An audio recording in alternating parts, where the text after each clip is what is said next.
Si quelqu'un veut venir après moi, qu'il renonce à lui-même, qu'il se charge de sa croix et qu'il me suive.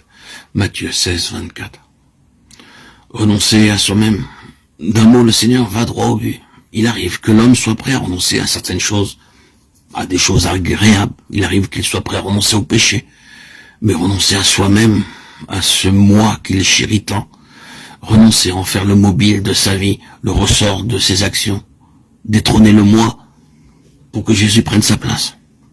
La première, que cela est bien plus difficile.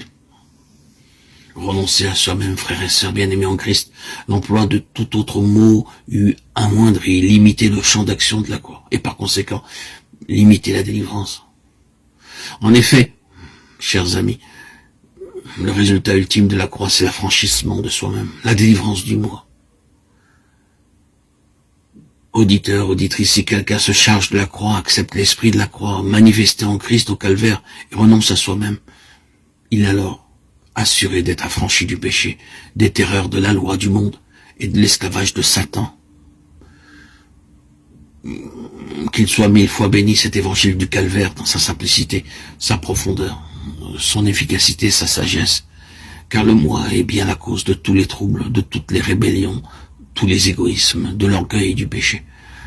Que l'homme se considère comme cloué au bois avec le Christ, jour après jour, heure après heure, que dans les difficultés, les luttes inhérentes à cette vie, il renonce à soi-même et habite dans le calme et la paix du Sauveur. Suivant celui qui l'a précédé dans le chemin de la croix, cet homme suivra l'agneau. Non seulement jusqu'au calvaire, mais jusqu'au ciel, même où il partagera son trône. Y aurait-il pour les disciples un autre chemin que celui que le Christ a suivi? Évidemment non. Le Christ a pris sur la croix la place du pécheur. Quiconque veut le suivre et accepter ses enseignements doit prendre à son tour la croix de Christ. Lorsque les disciples avaient commencé à suivre Jésus de Nazareth, ils n'avaient sûrement jamais entrevu la possibilité du calvaire. Jésus les avait appelés, ils crurent qu'il était le Christ et le suivirent. En leur cœur, ils savaient que Christ avait les paroles de la vie éternelle. Ils l'entendaient, ils voyaient ses miracles, ils rêvèrent peut-être de puissance et de gloire. Mais jamais, certainement, la croix n'a paru à leurs yeux. Même lorsque Jésus leur annonça ouvertement, et ils ne comprirent pas. Luc 9, 43, 44.